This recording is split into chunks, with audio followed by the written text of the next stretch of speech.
Hello everybody. So I'm going to show a 99 ranch grocery haul. So earlier you saw my grocery haul from Sewi, and I also kind of bought groceries from that I ordered online from this online shop that I don't know when it's going to come, so I was expecting a few things there. But today I had a chance to go to 99 ranch because a friend was going because we wanted to make mooncakes, and I was looking for mooncake supplies. And so a lot of this is kind of indulgent, and a lot of it is because since I already bought the things I've kind of ordered the things I've always wanted, it was a little bit redundant to go to 99 range. But for the mooncakes, I thought we should. But I ended up buying other things than mooncakes. So for the mooncakes, I wanted lye water. When I'm looking on the internet, looking at the recipes, looking on YouTube, they use lye water, and I couldn't find lye water. Or I should have asked them if there was lye water. If not, I think I'm going to have to do a second trek to Chinatown and go and look through the little stores everywhere to find lye water. And then I was looking for mooncake molds. I couldn't find mooncake molds either. I should have asked them. Story of my life. But I couldn't find mooncake molds. And I was looking for lotus seed paste. I know you can make it from lotus seeds. You can make the paste yourself, which you see, I bought the lotus seeds, but I was hoping that you can just find lotus seed paste and not have to deal with lotus seeds. But there were no lotus seeds, so I didn't see lotus seed paste, but I did find red bean paste, so I got that instead. But yeah, let's just get right to it. So we just opted to buy mooncakes. As you can tell, I've kind of been obsessed with mooncakes lately, really. Mooncakes everywhere, and I want one. I think what happened was that I bought one from, like, there's a little corner store in my neighborhood. They're not Chinese per se. I believe they're Vietnamese. I believe they're ethnically Vietnamese, even though the grocery it kind of caters to everyone Asian, and they sell then they sold like the local Vietnamese mooncakes, and those were awesome. It had this chewy gelatinous texture that I really liked. I think the paste was, I don't know what the paste was. I don't even know what it is. The pastry itself was like, yeah, I just saw it on the counter, and it was like, and it was like $5. It's this big square. It's in my mind that's expensive, but anyway, I bought it anyway because whatever, mooncakes. So since then, I've just been obsessed with mooncakes. Yeah, mooncakes everywhere. I want one. That one though, the Vietnamese one I got, even though I like the paste because it was nice, dry, and gelatinous, I like that texture, there was a salted yolk in it. I guess it's not traditional to have the salted yolk. I don't like the salted yolk. That's such a weird combination. I think the combination of the sweet starch and the salted yolk, which gives it a savory eggy texture, I didn't like that. Probably because I don't like the smell of, and because from the yolk you can smell the raw eggs. I don't like that. So if I buy mooncakes, I prefer it not to have a yolk inside of it, which I know is sort of like this yolk symbolizes the moon or something. You can enlighten me about why there's a salted yolk inside mooncakes, but yeah. Anyway, so to carry on with this grocery haul, let's see here.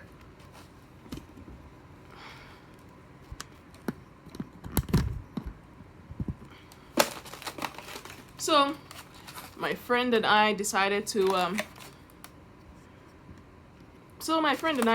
like just buy some mooncakes. I already had one. So this one had the date paste cake. This was the date paste mooncake. I didn't like this. There's something about the pastry that was a bit. The mouthfeel of the pastry is not. I didn't like it. It sort of reminded me like the donuts I got the other day. I didn't like those either. Something about the mouthfeel. The mouthfeel of those donuts. And I think it has to do with the fact that it's made with vegetable oil. I don't know what it is. But there is a mouthfeel of it's kind of just clings to your mouth in a way that I don't know what it is. Which is very different from like the one that I had from the Vietnamese like local grocery. But anyway, this was the date paste one which I had. And this was the lotus seed paste mini mooncakes. And then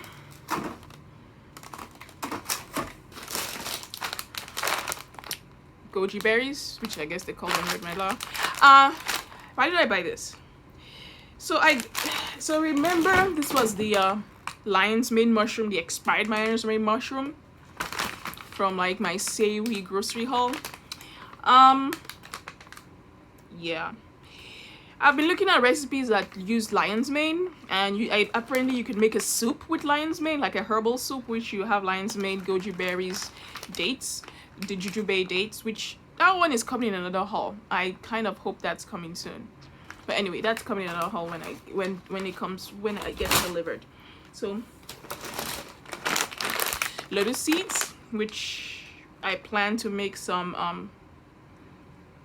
I plan to make lotus seed paste once I get the other supplies for like mooncakes ready.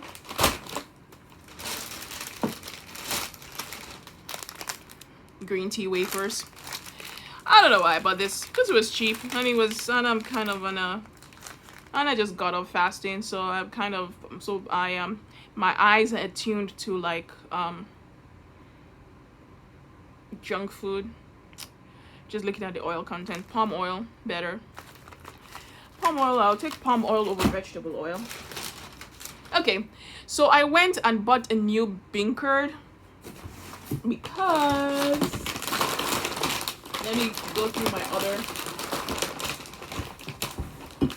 because I was sort of worried. Let's see.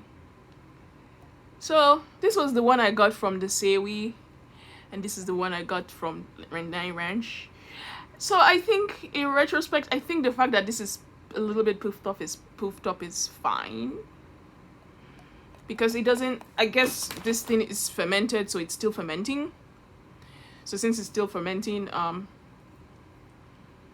since it's still fermenting, it's fine, I guess. This is chili shrimp paste. So this is not a brand I usually get. So like there's this one that comes from Ningxi, which is like chili, shrimp, and soybean oil. I really like it.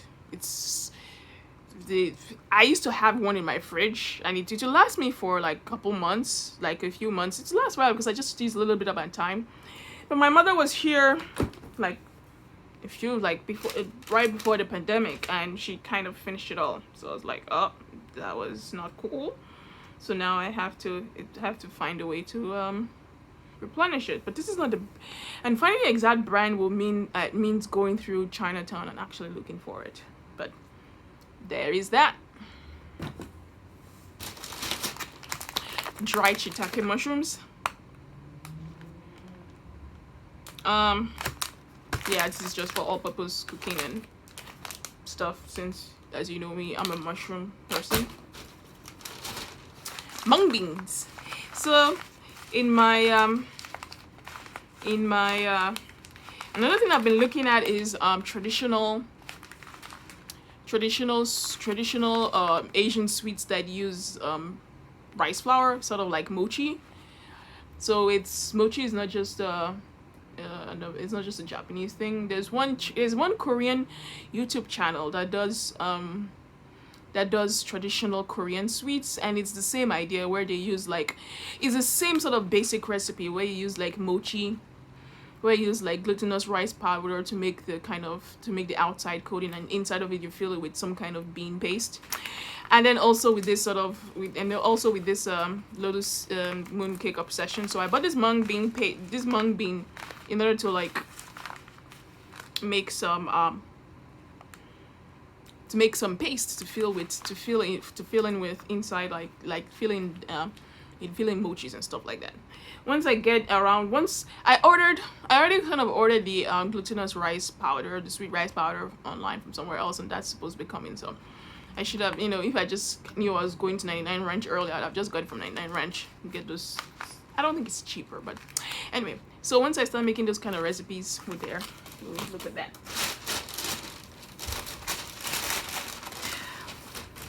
The star of the show, Cabochon squash. I love cabochon squash. I really like it. The only problem I find with it is that it's hit and miss what it tastes like. Some are like starchy and not sweet, and sometimes it's starchy and sweet. And then sometimes it doesn't have that dry starchy texture. It has sort of like a wet fibrous texture, which I don't like. So like in general, I don't like squashes, like pumpkins in general, because I find with pumpkins is that it has a very a lot of them, like, you know, like spaghetti squash and the butternut squash, they tend to have a wet texture, like a wet pulpy texture that I am not a fan of. It's just wet and pulpy, and so like the more the texture goes to the starchy, drier side, sort of almost like a sweet potato kind of mouthfeel, the better, the more I like it. So that's why I've liked the cabochon squash, because the cabochon squash is tends to have this dry, crumbly, starchy texture that tastes almost like a sweet potato in terms of even then sweet potatoes can be on and off in terms of textures, but just think of a dry sweet potato. Like those Murakami sweet potatoes I have, like exemplifies it kind of texture alike. So I love this. I love cabochon squash. But then with this though, you still also get that varieties in textures, and you might still come across the ones that are kind of wet versus dry. And I wonder if it has to do with the age and the size of it. And then also you have ones that then you sort of pick up ones which are sweet, and then you pick up ones which are not sweet at all. It's almost like you're eating a yam or something. And it's hard for me to tell just by looking at it what I'm picking. So it's always a mystery what kind of squash I'm picking. And also another thing, I have a bad habit of when I buy squash, I don't eat it until like 3 to 4 months later. They keep forever. As long as the top doesn't look rotted, they keep forever. Because it's usually because in the past I've always kind of, when I buy squashes, it's they're like I've kind of been on some kind of low carb thing, so I sort of have to like plan my carbs. So but squash in keto is sort of it's on the low carb end. It's not a carb, it's higher. It's probably like it's more of a carrot in terms of the number of carbs versus a potato itself. Lower carb on the potato, but higher carb than a cauliflower, but still. But now I don't know, since I don't really care about counting carbs, it's a free for all. But anyway, I'm excited about this. And also it's also kind of I also have to like find a good place to buy it, because it's like if I try to buy cabochon in a regular grocery like Safeway, I'll be looking at spending at least $1.50 a pound or something. It's ridiculous. And then when you're paying $1.50 per pound for a squash, and this squash is like almost 6 or 7 pounds. So this is like 5.3 pounds. So if you're paying $1.50 a pound for something that's almost 6 or 7 pounds, that's an expensive squash. So I'm always looking around for the good place to find a squash for under $1 a pound.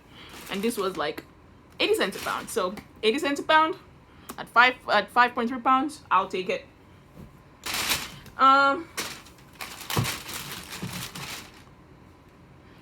Bean paste, red bean paste. This was the one. I was kind of surprised. I thought it would come in like little in a plastic bag, but because they all came in cans. I got this one because this one had red bean paste. This one had red bean paste and chestnut. So I'm kind of excited about this one. And apparently it's also and it's made in South Korea. Nice. I think I have a hierarchy. If things are made in Korea, I'll take that over something made in China. I'm sorry if that offends you, but awesome.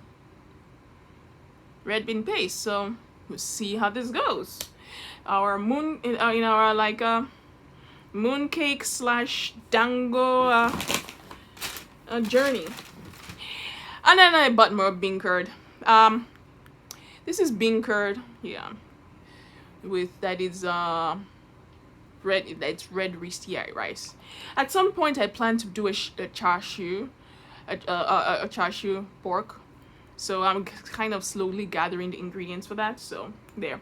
This is also kind of a little bit boofy too. So I guess this curd thing, they are still fermenting, so I guess it's fine. Ooh, be careful there. So, and I bought some bean sauce. I don't know. But yeah, I don't know what this is actually. What it is actually. If you can tell me what I can use this for. I just bought it because I was curious. Because I wonder if this is the right sauce to make jajangmyeon. But yes, if I don't know what to do with it, I guess it's going to be one of the numerous mystery sauces that goes into soup.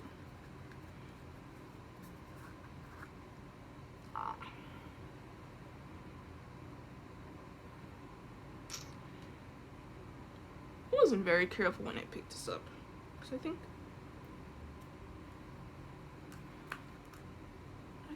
that's fine.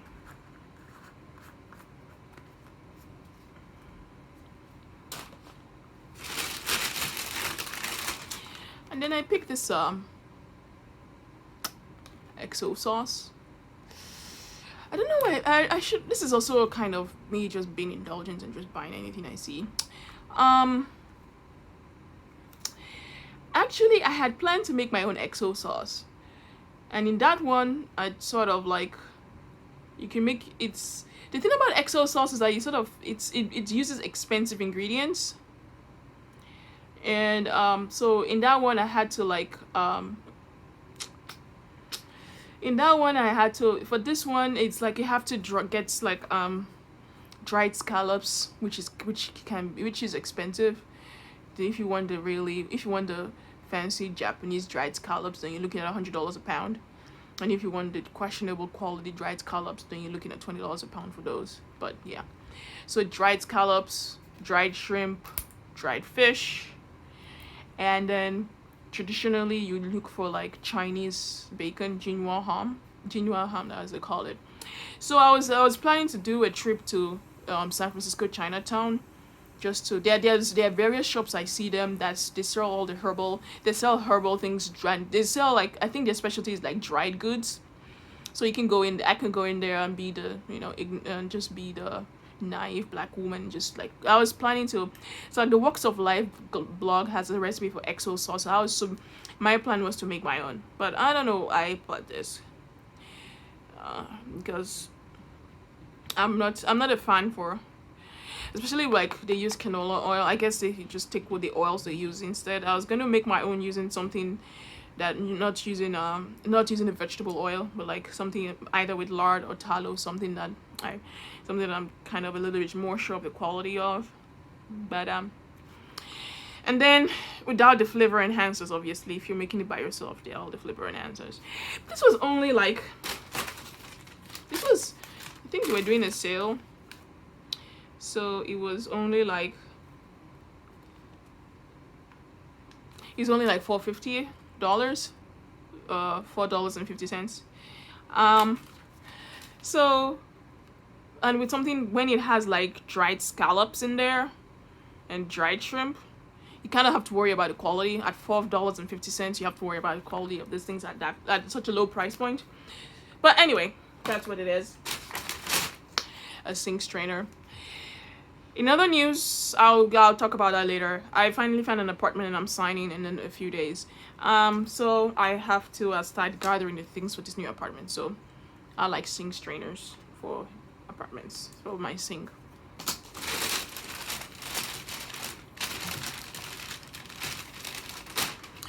Ginger and garlic.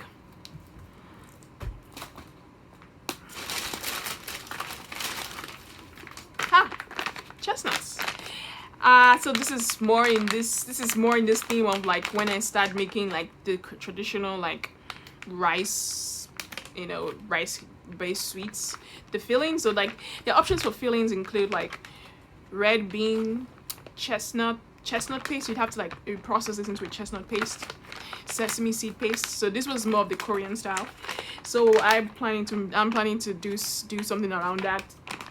Because I imagine in my new apartment, because my new apartment has like a breakfast nook, so I just keep imagining that I'm going to start having like afternoon teas like have a green tea with some like traditional sweets. So I'm excited for that. And then red bean, adzuki beans. So I can use this and then make some paste, some red bean paste, you know, in addition to the other one I have. So there we go, more crap. So I'm just buying crap. I don't know why, but it's what it is. It's a lot of money I spent there over things that I've done that I don't really need. Let's see.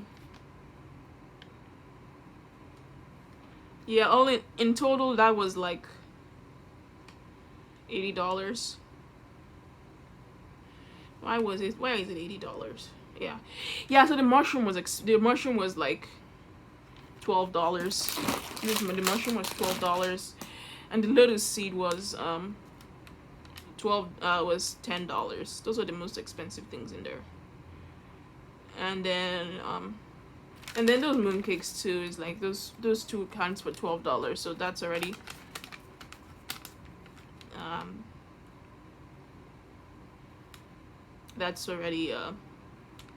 and the rest is just the rest were under $5. But anyway, well, whatever.